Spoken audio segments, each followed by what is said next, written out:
and send me a refrigerator and a freezer? Yeah, it doesn't seem like it's like hot, right? They say they carry it, but I don't think they have it.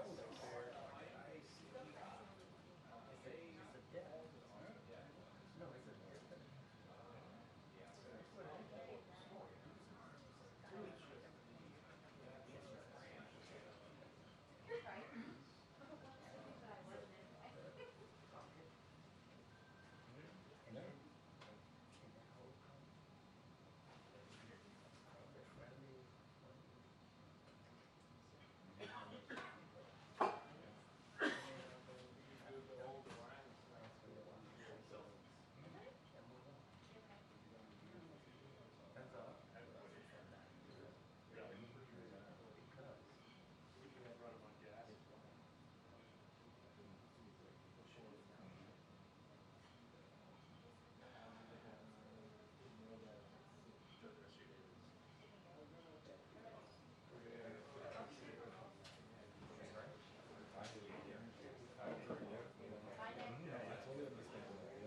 Oh, you think so? It's during the debate? Oh, that is hysterical. So now you got to change that. Yeah, that's going to impact the needs. Yeah. Well, the 27th is my planned vacation to Greece. I'm not going to be there.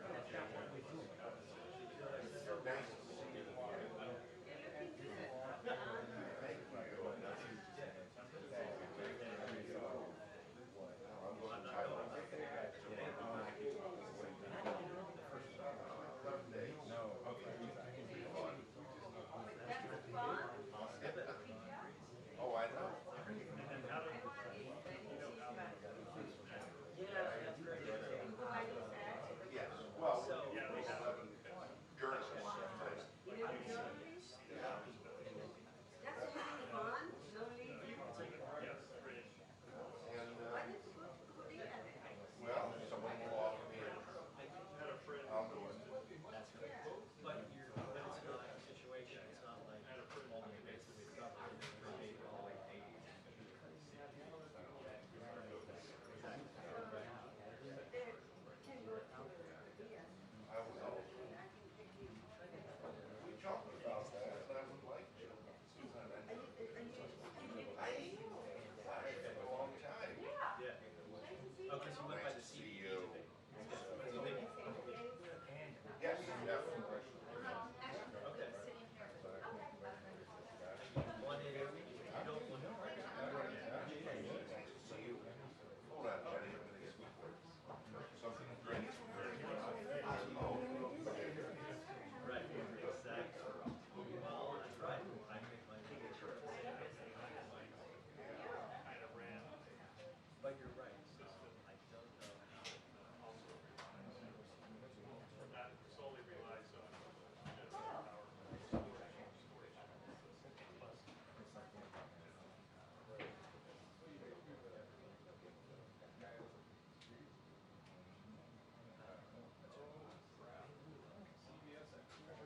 Blow you away. Oh, yeah, because that's going to be a mess.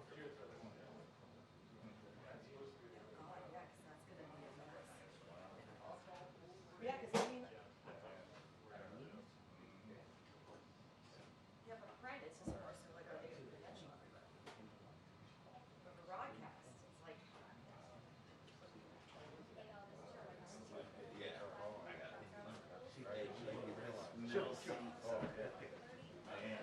You guys have conversation. Yeah. Is this your water bottle? Yes, it is. Thank you. Yeah. Thanks a lot, guys. Yeah.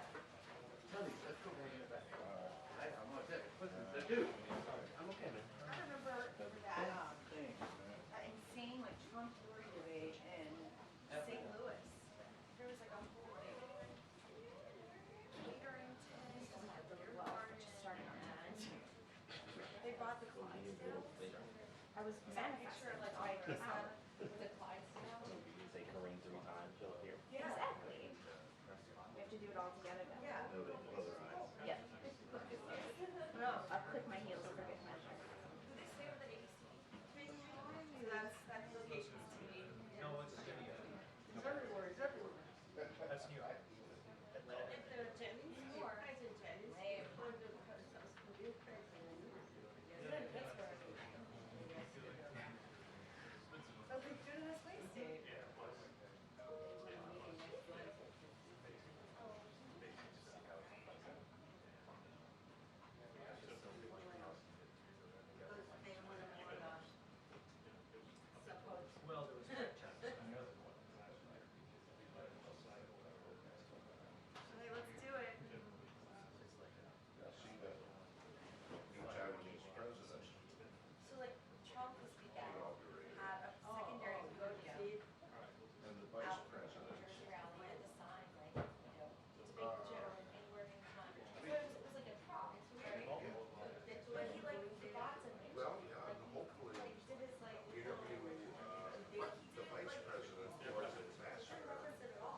have to go to sleep when we put them in the bed, in the crib. Like, yeah, but it's a more of a conversation than it is eating. Yeah, exactly. Let's get up in the crib and scream. Always. Right. Yes, it is. Always. Though I will say that I like the Wawa that's like I once met somebody who was like sponge. It's good. like, Do you feel like it's like, this is new name. Did they say anything that you're sorry, well, it's sorry. sheets is like I'm not really like a hokey person, and so Sheets has a much bigger menu, like something that I would like to eat. Like they have a pretzel milk sandwich that is excellent. Pretzel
Just stands this way.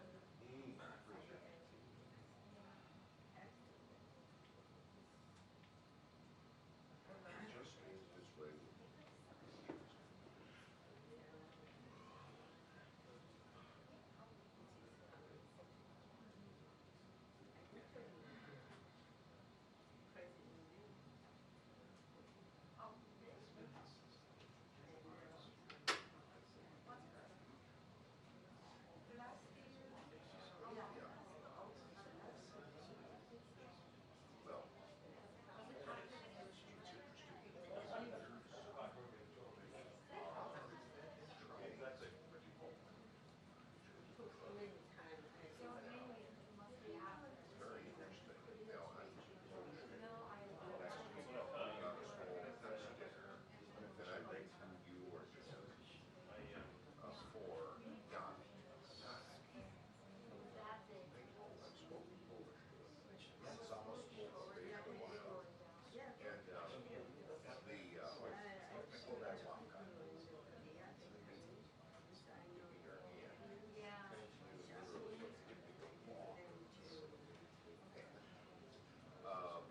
that's why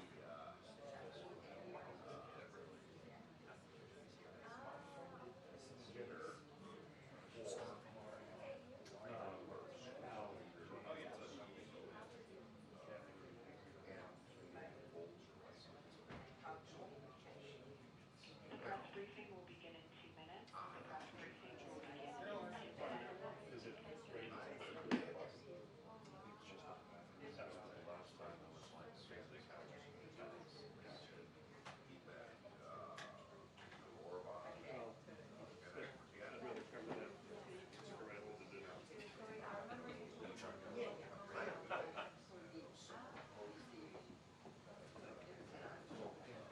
People, but it was all spread out just the same. So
Good afternoon, everyone.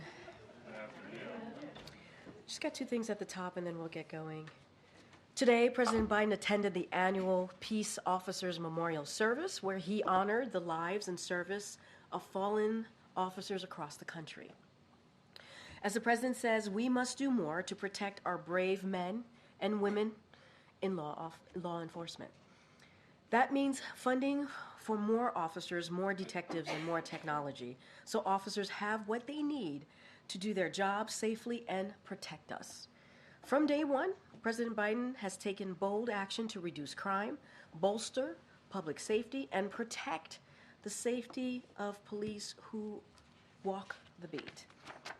And thanks to the American Rescue Plan, this administration has invested the largest ever federal investment in fighting and preventing crime. Since President Biden took office, we have seen historic declines in crime because of the work of brave law enforcement officers and community leaders. But we can't stop there. That's why President Biden continues to call on Congress to pass his Safer America plan, to invest $37 billion to support law enforcement and crime prevention. And second, today, the United States is taking coordination action in response to the Ortega Murillo regime's continued repression of the people of Nicaragua and ongoing exploitation of the vulnerable migrants. The Departments of Treasury, State, and Homeland Security jointly issued a policy alert to travel companies with information about the ways in which smugglers are facilitating illegal migration to the United States, to remind the industry of key steps that they should take to avoid complicity in the exploitation of migrants. This complements the International Air Transport Association and its members' action last week to address irregular migration. The Department of Treasury sanctioned a Russian military training center that supports repressive actions by the Nicaraguan National Police to prosecute political opposition, and 2 gold companies that enrich the Ortega Murillo regime. Additionally, the Department of State imposed visa restriction on the over 250 individuals supporting attacks on human rights and fundamental freedoms and repression of civil society organizations. These actions build on President Biden's effort to address irregular migration following last week's Los Angeles Declaration on Migration and Protection Ministerial in Guatemala, where we pledge $578 million to support our partners integrating millions of migrants in the region. Today's actions also support the President's affirmative agenda for a more democratic, secure, and prosperous for the Western Hemisphere. With that, Karine. I wondered if you could talk about the timing of the decision to notify Congress about the weapons transfer to Israel. It came just as the House was preparing to vote on legislation that would have forced the president to distribute the aid. So when it comes to process on any type of weapons purchases or anything like that, that is something that the State Department can speak to. They can speak to about it directly. What I want to do is reiterate what Jake Sullivan, our national security advisor, said here at the podium earlier this week, that the only pause that we have done is that one pause shipment, and so just want to be really clear because of our concerns of what could be a Rafa operation, and so we've been really mindful of that. We've been really clear about that. We've addressed our concerns about a major operation in Rafa publicly and privately. But we've always said that we believe in the president believe obviously the commitment, and we do as well, to Israel's security is ironclad, and we want to make sure that they have what they need. Israel has what they need to defend themselves against their enemies, including Hamas. And so we've always been very clear about that. And when it comes to transfer of weapon systems, they're continuing, aside from that one shipment that we paused last week, the 500 and the 2,000 pound unguided munitions. So that is where we are at this moment. I cannot speak to timeline. I cannot speak to anything specific about this particular reporting on the weapons transfer package. That's something for the State Department to speak to. Okay, so then Biden is an institutionalist, but he decided to circumvent the nonpartisan group that has done the debates for 3 decades. So I just wondered, if you could talk a little bit about that. The debates? I know. It's about his schedule, so I thought I get it. I know there's a lot of interest in what the campaign announced earlier this morning, obviously, through a video from the president. I'm going to be really mindful. We are talking about 2024 election, and so we are committed to the rule of law here and want to respect that. So anything specific related to that, obviously, you're going to have to go to the campaign, as we've been pretty consistent here. The president's agenda is pretty clear. He wants to create an agenda that works for all, leaves no one behind, and an economy that that is built from the bottom up, middle out, an economy founded on strong, growing middle class. We've been very clear about that. He wants to make sure that we have an America that is more free. That's what he concerns about, right? Including reproductive rights. He wants to make sure that we are not. The president has also said that we want to make sure that we don't stand for the dark, revenge-based policies put forward by Republican officials. That's not where we are. We want to make sure that we are continuing to deliver for the American people. That's what this president's been doing for the last 3 years. As it relates to the news about the debate challenge, that is something that the campaign has to speak to directly. Okay.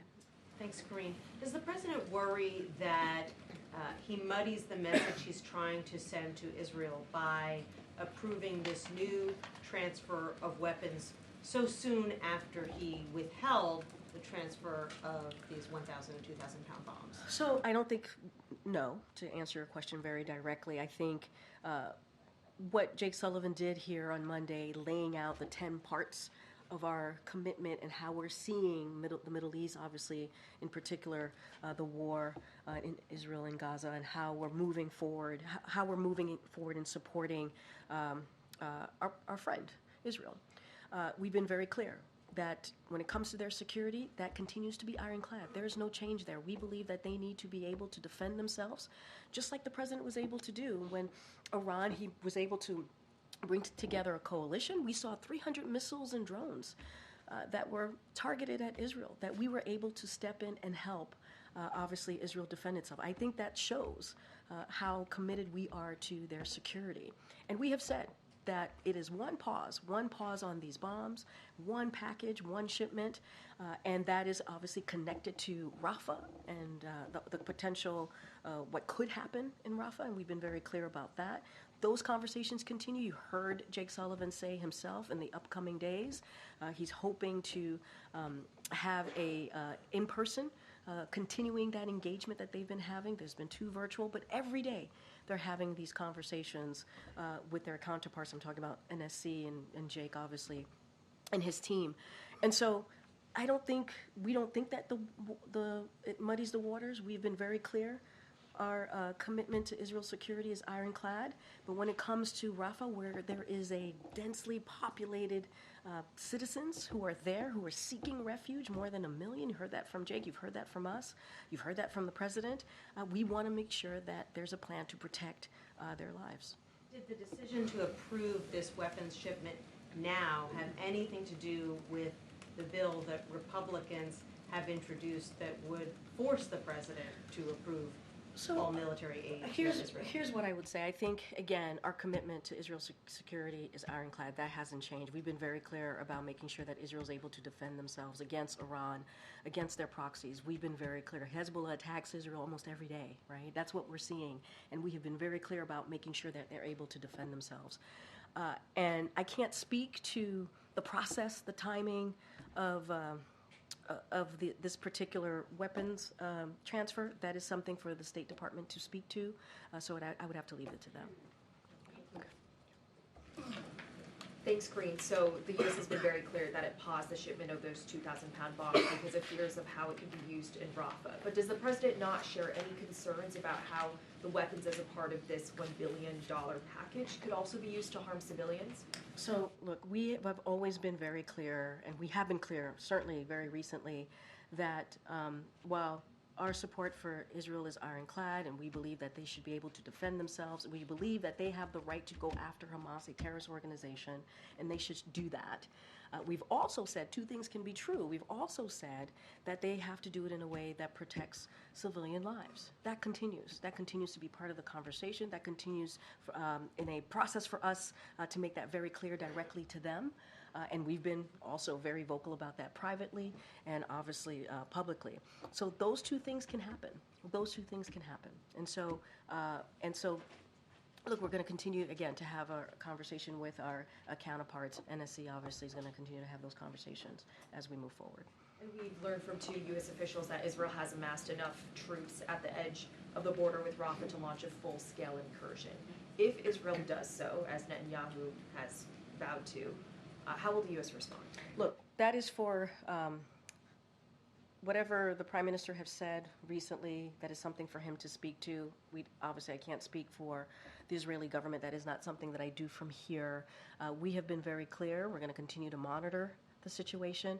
We believe that what we're seeing right now is targeted, a targeted operation. That's what Israel has told us. We have not seen a major operation moving forward, but we have concerns that that could happen. And so that's why these engagements continue. That's why these conversations continue. And we've been very clear about the fact that, again, more than 1 million civilian lives are in Rafah. We want to make sure that they're protected. But we also believe that Israel has the right to go after Hamas. We want it to be done in a strategic way, obviously, and those conversations continue. So just to be clear, the U.S. believes that what Israel is currently doing in Rafah, pushing in deeper with further military operations, the U.S. believes that is both targeted and strategic? So I'm not going to go blow by blow with every reporting that is coming out and that is being laid out about what folks are seeing. I'm not going to go into blow by blow about that. What I can say is what we understand is those operations are targeted, they're limited. That's what we've been told. We're going to continue to monitor the situation. The conversations continue. The engagement about the Rafah continues. You heard that directly from Jake Sullivan. And so we are talking about this every day, every day. Yes, we've talked about the two virtual engagement. Yes, Jake has talked about wanting to have an in-person meeting, but those conversations happen on a daily basis, and I think that's important to note as well. Thanks, Karine. Did the Israelis give Jake any assurances of a no Rafa offensive before he gets there this weekend? I'm not going to speak into private conversations. What I can tell you is those engagements, those conversations about our concerns about a major military operation in Rafah continue, and they've been constructive. You heard directly from Jake about this, and I'm just not going to go into specifics on what the back and forth is. And I also cannot confirm Jake's travel. So that's not something that I can do right now. Just to kind of go back to the decision to send, $1 billion in arms to Israel, and then, what the president said about his decision to pause sending some arms to Israel. I mean, it just appears inconsistent. We understand that your position is to make sure Israel can defend itself, but how do how should we sort of think about both of these decisions made at the same time? I mean, is he not concerned that those $1 billion in arms is actually going to impact civilians in Rafah? So look, I don't believe it's inconsistent. We've been very clear. We've been very clear here. Two things can be true, right? Two things can be true. We can have tough conversations with our friends and allies. That is something that you've seen from this president in his diplomacy, right? And we can have constructive conversation. We can also share our concerns, and that's what you have seen. And we can say to our ally that, look, we want to make sure they're able to defend yourself. We want to make sure that we're going to continue to say that our commitment to you, Israel's security, is ironclad. That is, I just laid out. We saw what Iran did, right? Not too long ago. We know Hezbollah is going after Israel almost on a daily basis. We know that. And so Israel has to be able to defend itself. But when we see a situation in Rafah, with more than 1.4 million citizens who are seeking refuge there because they moved there to seek refuge, we're going to also share our concerns. And the thing to remember is that those conversations are continuing. They are happening. You heard that from Jake. On a daily basis, they are happening. And so we're going to monitor the situation. Those two things could be true, right? We can try to make sure that our friends and allies are able to protect themselves against their enemies, defend themselves, and we could also flag and say, hey, this is something that we are concerned about when it comes, in this particular instance, obviously Rafah and a potential operations, a major operation, military operation in Rafah. But the president's comments, about his decision to pause a shipment to Israel, came in the light of campus protests. I mean, were those comments made in light of, kind of appeasing or reaching out to younger voters, or how people were feeling in the country at that point? I would say that we have been very loud and clear about our concerns about a major military operations in Rafah for weeks, for months. This is something that we have been talking about for some time now. So they're not connected. The president this is not about politics for this president. This is about the right thing to do. Sorry, Johan, just a different topic. Do you have a comment on the Putin-Xi meeting that's coming up this week? I mean, does the president have any thoughts on that? So here's our thoughts. We don't comment on bilateral engagement. We've been always pretty consistent.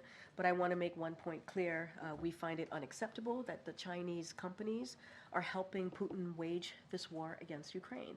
And if China purports to want good relations with Europe and other countries, it cannot continue to fuel the biggest threat to European security right now.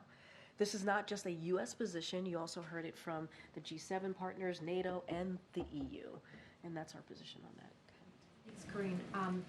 The IDF says that it has intensified military operations in specific areas of eastern Rafa. Can you first confirm whether it's still the U.S.'s assessment that this is not the full-scale, full incursion into Rafa that the president has been warning about? So look, what I will say, and I'm going to be pretty consistent from here, going to be pretty boring, I guess, for the next few minutes or so at this podium behind this lectern, which is we're monitoring the situation. We've been told, and what we see, it is a targeted, limited operation in Rafa. That is what we're seeing. I can't go like by report here. That is not something that I'm going to do from here.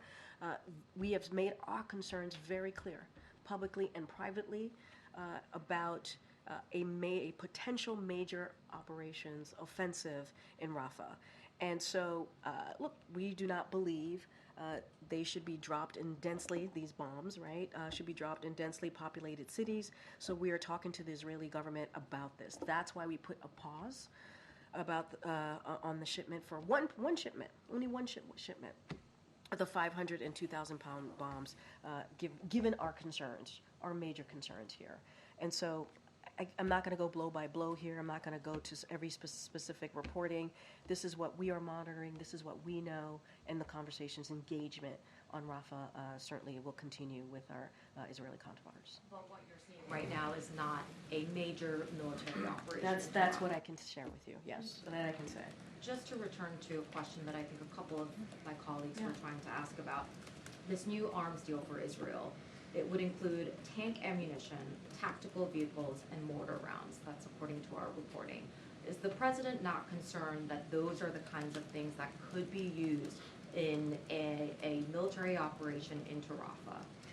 So I would have to refer you on the specifics of what is being talked about, spoken about with the weapons transfer package. That is something that the State Department would have to speak to. And I've kind of addressed this already about how two things could be true, right? We believe that Israel has the right to defend itself. Obviously, when it comes to their security, it's ironclad, and we believe that they have every right to go after Hamas, a terrorist organization. We've been very clear about that. And we've also said they need to do this where we see protection of civilian lives. And so those things could be true, and those conversations are going to continue. I cannot speak to this package. That is something that the State Department can speak to. I can't speak to the process. I can't speak to what's in it. That's for the State Department to lay out. Well, you've drawn a real distinction, I think, between offensive and defensive operations, and the president was clear that the reason for pausing on the shipment of bombs is because those are the kinds of bombs that could be used in a Rafa operation. So I'm just asking again whether tank ammunition, tactical vehicles, and mortar rounds, are those not things that could also potentially be used in a Rafa incursion? So we have been clear. I can't speak to the specifics of what is in this transfer of weapons. I can't. What I can say is that we have been clear that Israel has the right to defend itself. We are committed to Israel's security. That is ironclad. That is true, right? We believe that they should have the right to defend themselves against their enemies, including Hamas. And so that is what you see here. That is what you're going to continue to see from us. When it comes to our potential concern of a major offensive operation in Rafa, we've talked about that. Which is why we paused that one shipment, because of our concerns of a major offensive operation. Not asking you to confirm the details of this specific arms deal, but the list that I just gave, does the U.S. see those things as being purely defensive weapons? What we have been very clear about, Israel has the right to defend itself. That's what we believe. We paused one shipment that we believe could could be used in a potential offensive operation in Rafa, and we've been very clear about that. It's one shipment that we paused, but it doesn't take away from the fact that Israel should be able to defend itself against its enemies. And that's what this is about. That's what we're talking about here. Karine, we understand there's a group of American doctors who are in Gaza who are looking for the administration's help in getting out of there, that they are with the Palestinian American Medical Association. They traveled to Gaza this month to provide some emergency medical assistance. Can you detail the administration's efforts to try to get them out? How is Israel cooperating with that assistance? So we can say that we're tracking this matter closely and working to get the impacted American citizens out of Gaza. So that is something that we're working on. We've been in touch with representatives for doctors and their families and are engaging directly with the government of Israel to make that happen. So we're doing everything that we can. Is the goal to get them out immediately or before operations expand into Rafa and there's military movement there that could further put them in? I mean, regardless if there was an operation in Rafa or potential operation in Rafa, it doesn't. We need to get them out. We want to get them out, and that is our. It has nothing to do with anything else. These are Americans, impacted American citizens, and so we're working to get them out. And then just on the debates, can you explain why President Biden feels it's important to have a general election face-off one-on-one with former President Trump in late June, which is earlier than in past election cycles? Look, I can't speak to the timeline. I can't speak to the decisions on the debate. That is something that the campaign could speak to. I can speak to what the president has been trying to do for these past 3 years and make that stark contrast with what Republican elected officials have been trying to do.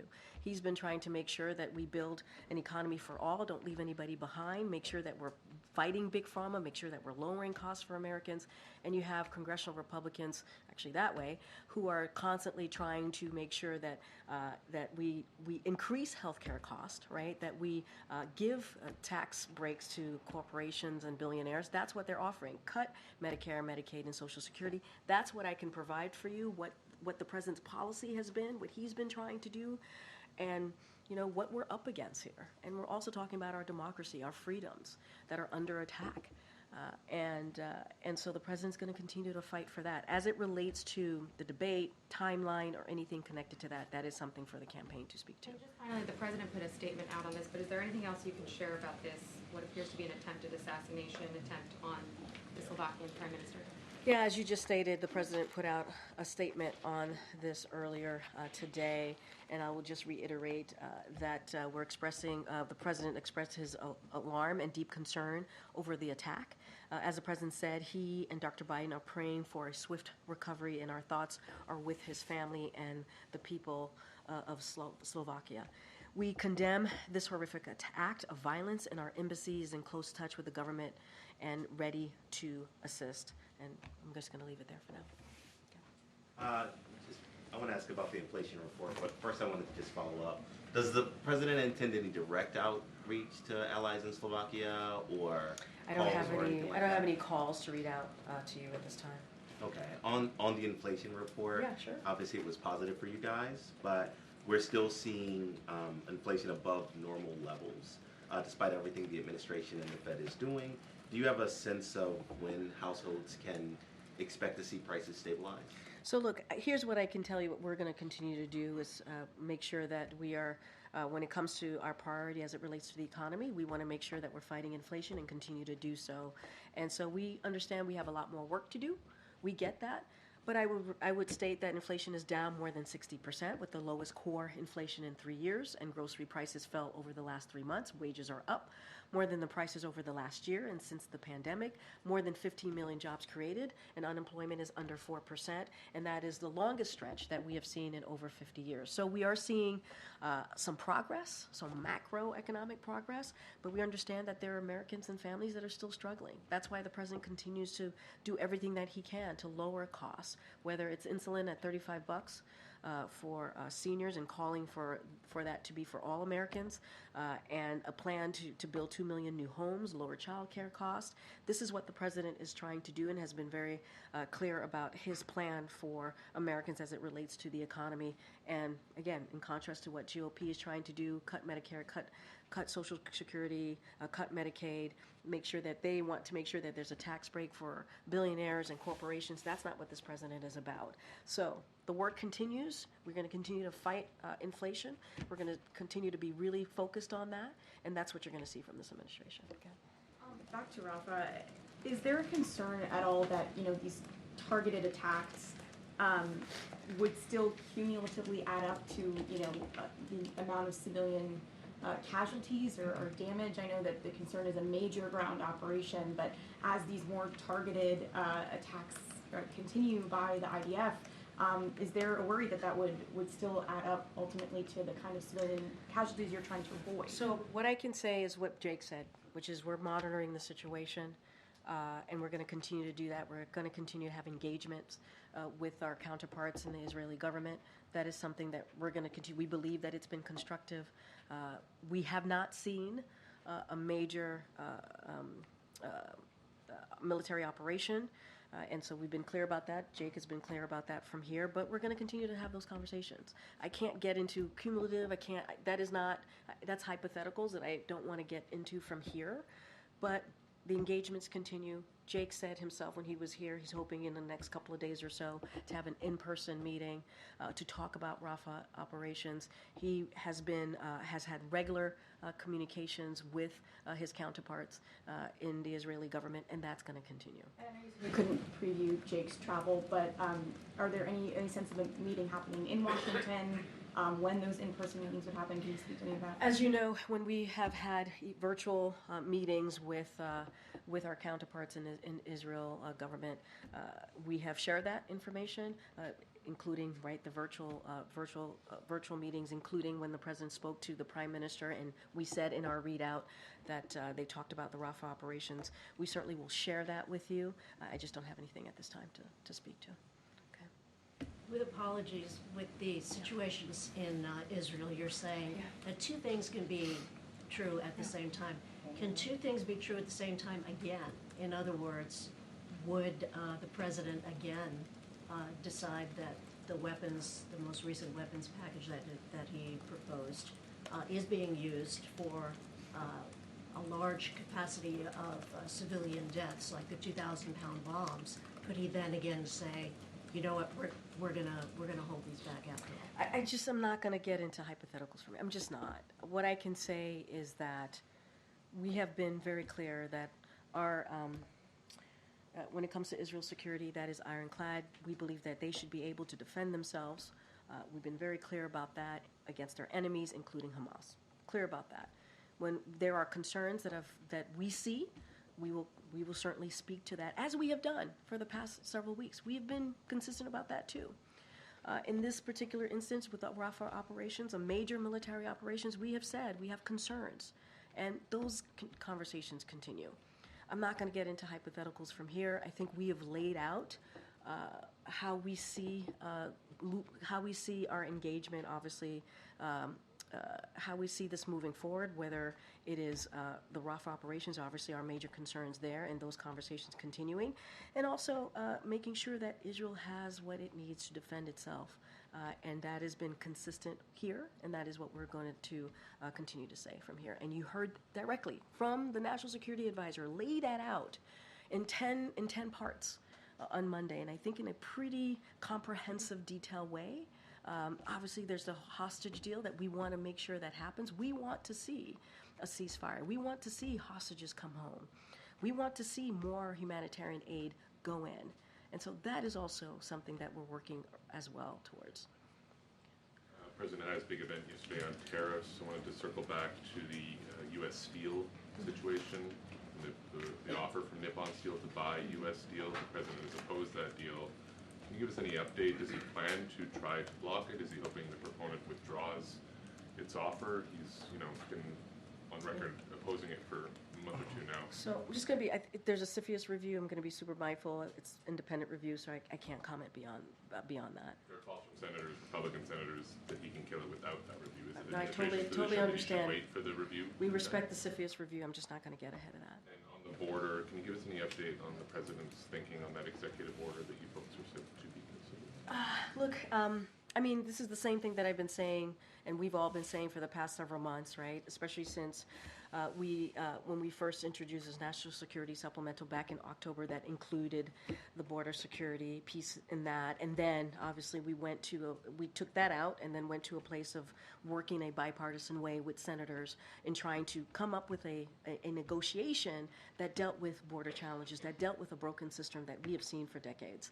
And so we still want to see that. We still want to see Congress move forward with that. We believe it is the toughest, the fairest way to deal with the border, to deal with the immigration challenges. The president wants to sign that. He wants to sign that. As it relates to your question about any executive actions, any other movement that might be there, look, as you just said in your question to me, we're always looking at potential actions that we can take, but we are going to continue to push Congress to move on this. We believe that it could happen. We believe that it could happen. There are 2 reports today on potential actions. One from the AP, our friend Karine right here, that the administration might consider sort of triaging new asylum cases to the front of the line to more quickly assess whether they are removed or stayed for a more thorough review. Another from the New York Post that the president might consider an executive action to close the border at a threshold of 4,000 crossings a day. I'm wondering if you can speak to either of those reports. Look, it's basically the same answer that I gave you in your first question, which is we want to see, we understand this immigration system has been broken for decades. We want to see that Senate bipartisan negotiation plan that came forward. We want to see that moving. And as I've stated many times before, you've heard it from the president himself, we were ready to move forward. That was ready to be pushed out of the Senate in a bipartisan way. The former president, President Trump, told Republicans to reject it. And that's what we're seeing. And we believe that Republicans should be where majority of Americans are. They want to see an answer, a way to fix this. We believe legislatively to fix what's happening at the border, the challenges that we're seeing. I don't have anything beyond that. As I've said many, many times before, as you asked me your question, we're looking at all options. I just don't have anything to share at this time. I should specify with some men and colleagues before she, I don't want to get in trouble. Good. A call out to Sung Min, who's not here. Go ahead, April. Karine, yes. I have 2 topics. One, Marilyn Mosby. We understand that the application for pardon has been delivered and accepted by the White House as well as Justice. What's the movement? What is the president's thinking? What is he expected to do on this? So I want to, and April, I appreciate the question. I know we went back and forth on this last week. Certainly appreciate the question. I have to be really careful from this podium not to talk about individual pardon requests. It is inappropriate for me to do so. And so I need to be really mindful. DOJ, and I said this to you last time, employs a thorough and deliberative process. We got to let them do that process. And so that is certainly, that particular question has to go to DOJ from this lectern at this podium. I cannot speak to individual cases and want to be super mindful. And we never have. We never have over the last 3 years. Other presidents have, but that's okay. But that's what I'm saying. We have it. We have it because we want to respect that process. So, follow up on that topic. Has the president gotten any communication personally from organizations like the NAACP, Win with Women, some of the organizations that have written letters to the president about this case? Because you've got the majority of the civil rights community, a lot of large organizations, black organizations, are really on the side of a pardon for her. Does he know about it? Has he talked to anyone specifically on it? So I have not spoken to the president directly about it. I know the letters that you're speaking of. I know we get letters all the time, right? Obviously, in supporting an agenda. So obviously those letters have come through. I just haven't spoken to the president directly about this. And I want to be careful, right? We do not want to speak about individual cases. We believe it's inappropriate. We want to be really, really mindful here. Lastly on this topic then. Yeah. On this topic? On this topic? Oh, right, we continue. Okay. The 23rd is sentencing. Could it be realistic that everyone's waiting for the 23rd and then they would think about acting? I can't. I want to be really mindful. I appreciate your efforts. I know, clearly. And I appreciate your effort. I just cannot comment on individual cases here. And lastly, on the next topic. Oh, I thought this was the last one. No, I said two when we started. Oh, okay. All right, so at the beginning of the briefing, you talked about the commitment to policing. Yeah. And for the last few years, particularly when then candidate Biden was talking about holding police officers accountable when the George Floyd death happened. We all remember that. Now there is another call yet again from the mothers of the movement who are meeting with the members of the Congressional Black Caucus right now looking for action, particularly in the wake of what happened in Florida recently with the black man shot by police who was in the military. Wrong person, wrong place. What are the thoughts of this White House about the push for police reform as you support police, accountability and civil rights at the same time? Yeah, and our hearts go out to anyone who lost a child. It is under any circumstance. It is heartbreaking. It is heartbreaking, and our heart goes out to the families who've lost loved ones in police shootings. And you've heard that from this administration. You've heard that from this president. As you know, the president signed an executive order to hold federal law enforcement to the highest standards, and he believes that officers should be held to those standards. President Biden has been clear about his commitment to doing everything he can to make our communities safer, including by advancing effective, accountable policing. The vast majority of Americans want the same thing too. They want trust, they want safety, and they want accountability. That's why the president has pushed Congress to pass the George Floyd Justice for Policing Act and signed an executive order to make federal policing the gold standard of effectiveness and accountability. Let's not forget, when Congress could not get this done, the president took action and did that executive order. So we can't forget that. Like, he is going to continue to push Congress, but he took action himself on the federal level of what he can do from here. And so he also continues to believe that we need to build a lasting trust between law enforcement and the communities that they are sworn to serve and protect. And so we're going to continue to encourage Congress to move forward with this. Is this the time to do it, to lean in during a political election cycle? Is this the time for the president to lean in? Look, I'm not going to, this is not about a political cycle for this president. He's been leaning into this for 3 years, right? We talked about the crises. The president talked about 4 crises when he walked into this administration. One of them had to do with racial inequality. And from the beginning, he has pushed for Congress to move forward for the George Floyd Justice and Policing Act. It didn't move forward, and he acted. And he acted some time ago and moved forward with an executive order. And we're going to continue to push for that. It has nothing to do with politics. It has everything to do with this being the right thing to do. When White House blame Tim Scott for holding it up? Oh, I'm not going to get into the blame game here, because I don't even know where the process is. We believe that Congress should move forward in getting this done in a bipartisan way. There's no reason why it shouldn't. Good. Thank you. What are the next steps after White House officials met with the Chinese this week in Geneva on AI? What are the next steps? Yes.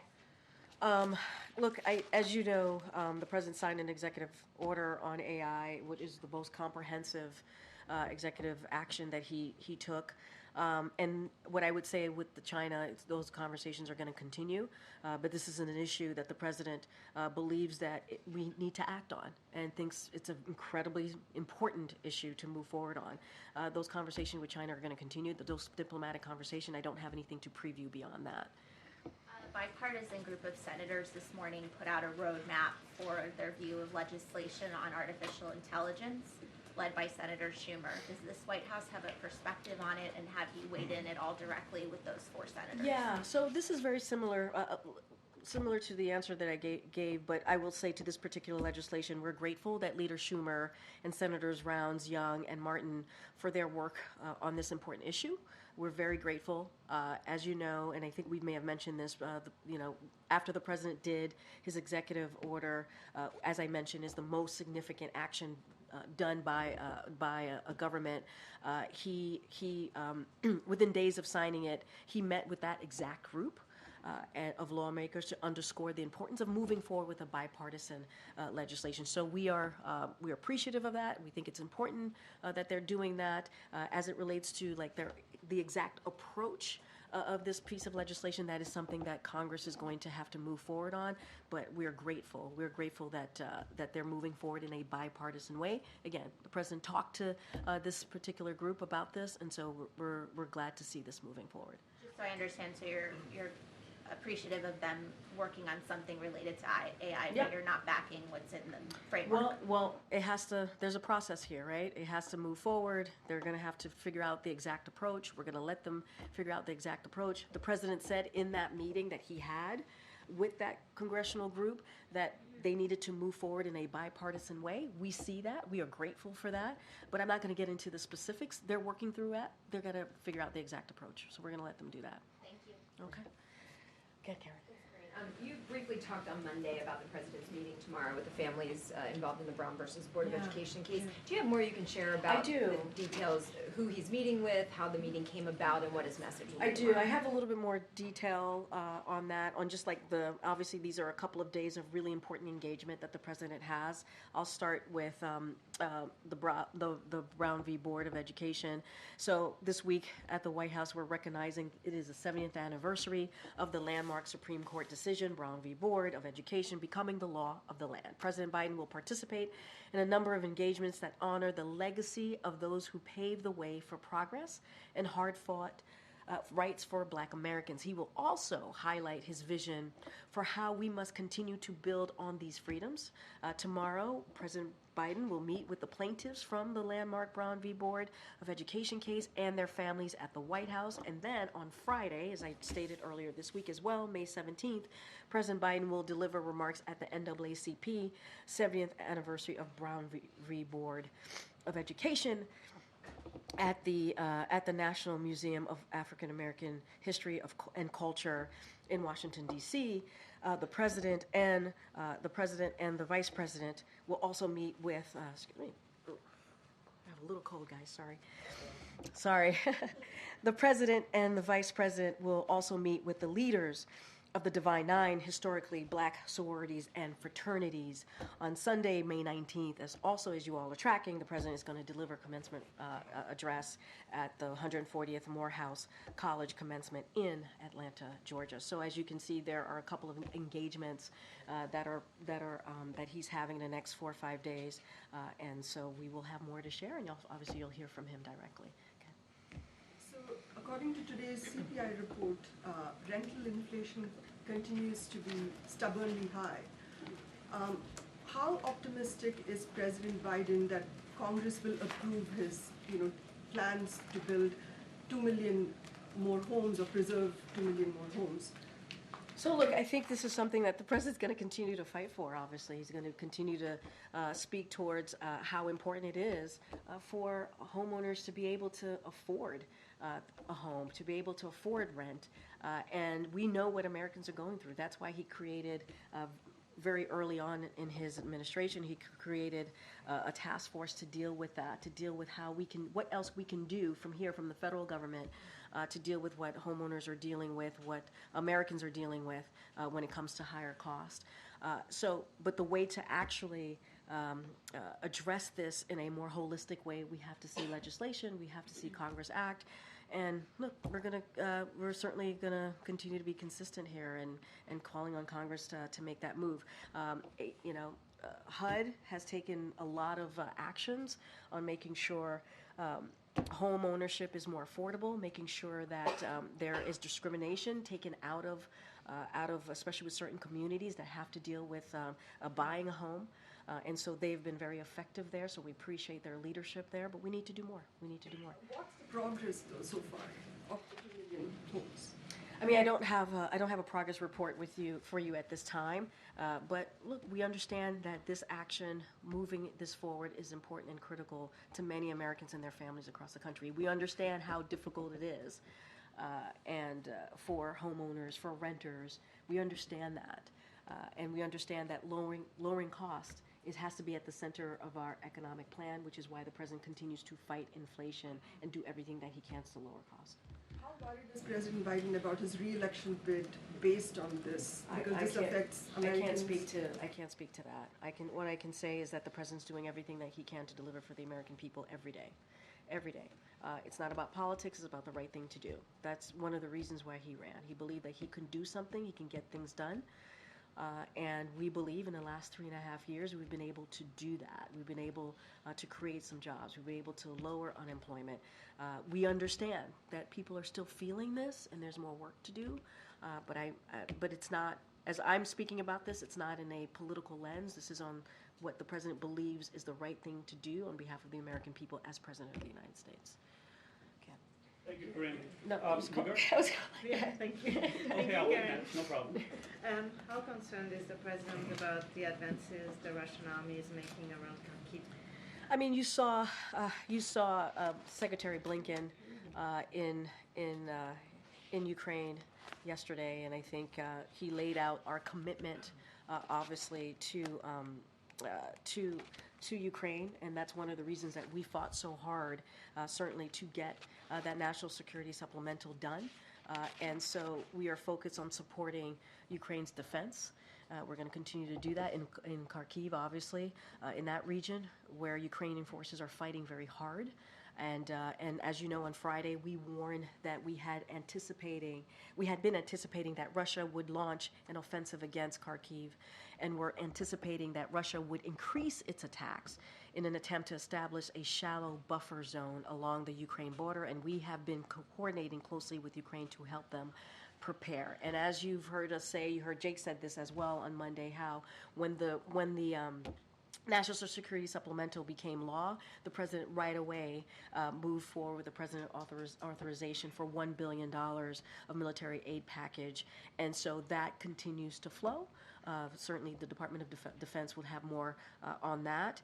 And then on Friday, he authorized a second military package to send more urgently needed weapons, including artillery ammunition, air defense, interceptors, and anti-aircraft missiles, armed vehicles, artillery rounds, javelins, and anti-armor systems, and other equipment needed to defend Kharkiv and other areas under threat. We are also working on another package to get urgently needed aid to Ukraine. So you've seen our commitment. You've seen our commitment through the Secretary Blinken, obviously, who was just there.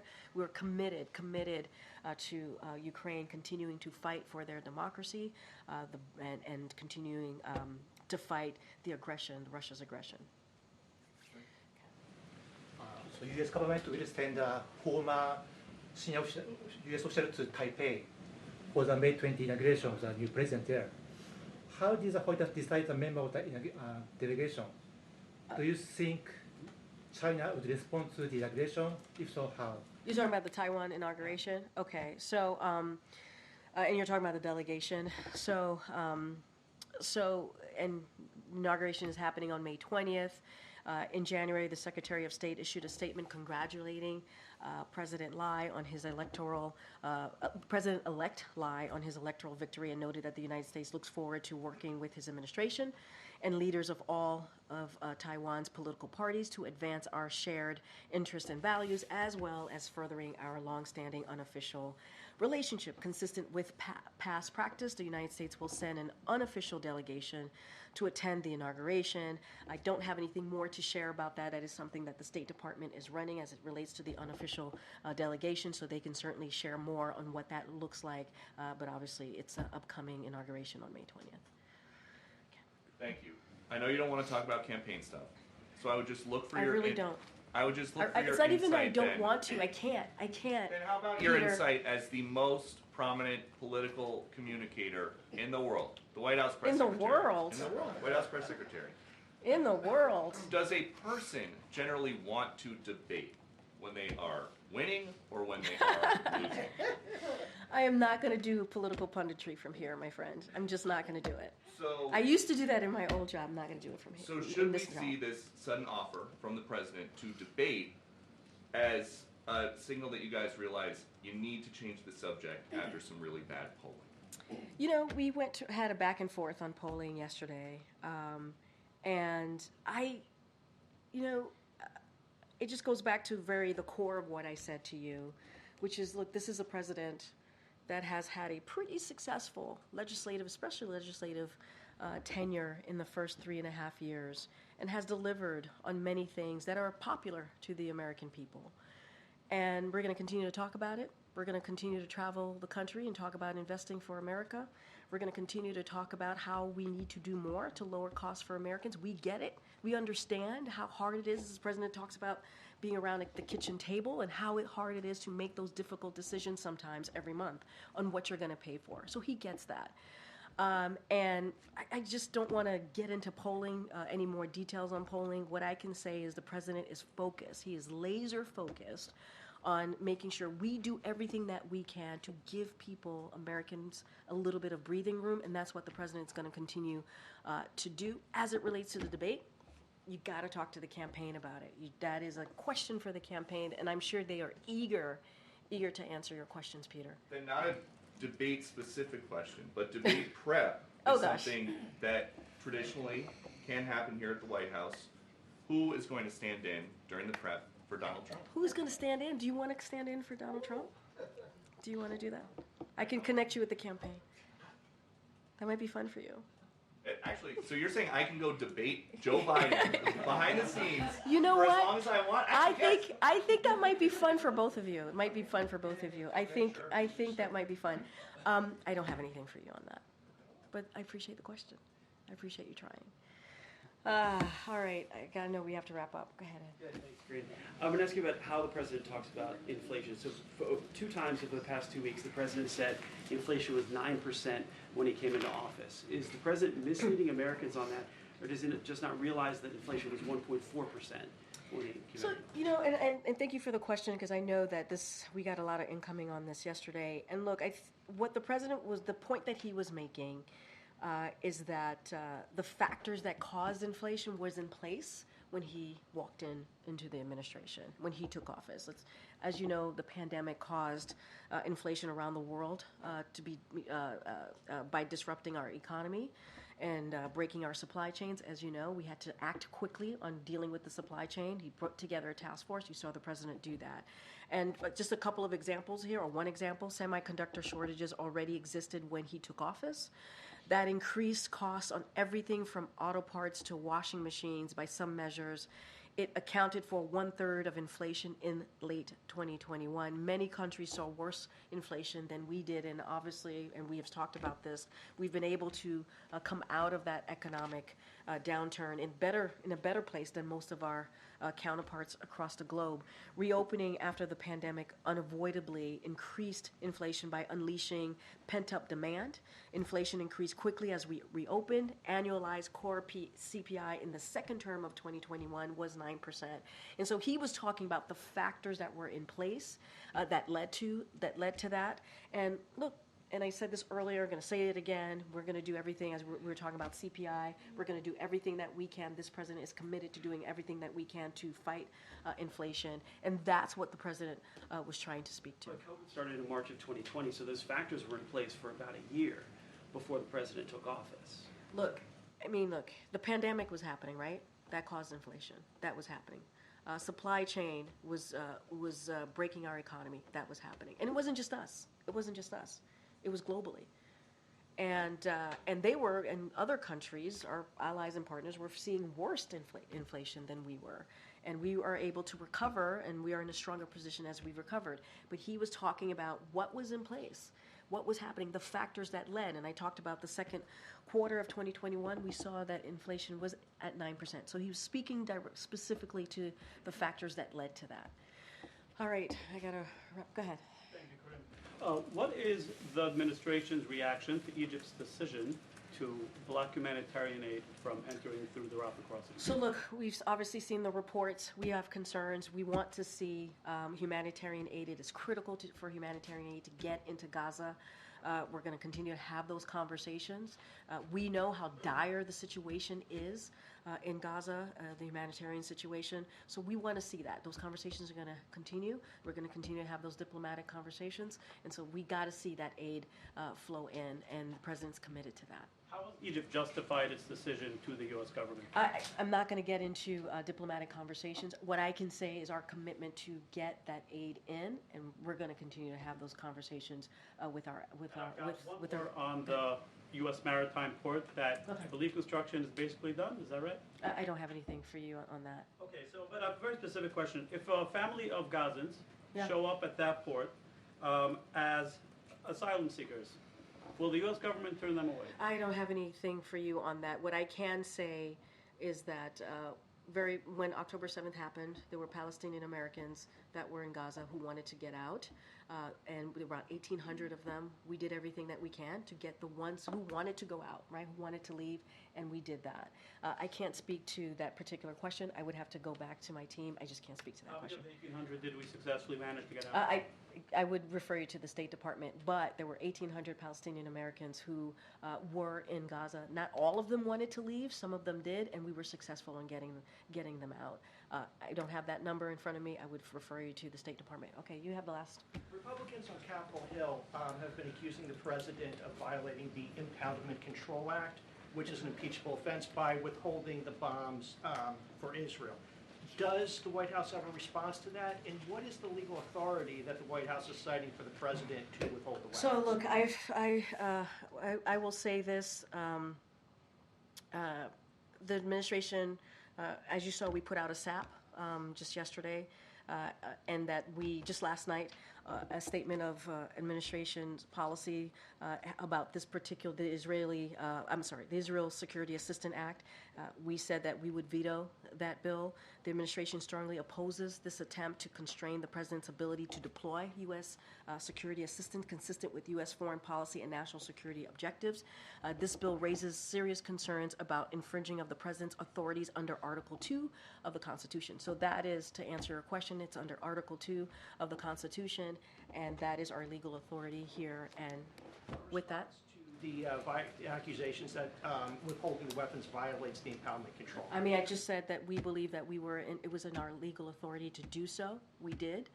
And we've been very clear. This is one shipment.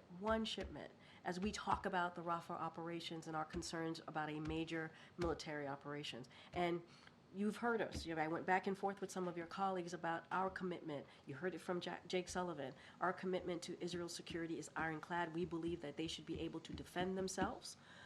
And that is going to be consistent. We're going to continue to say so. And when it comes to something, a potential major military operation in Rafa, we're going to share our concerns publicly and privately, as we have been doing for the past several weeks. All right, everybody. I'll see you tomorrow. Thanks. Feel better. Bye. Thank you.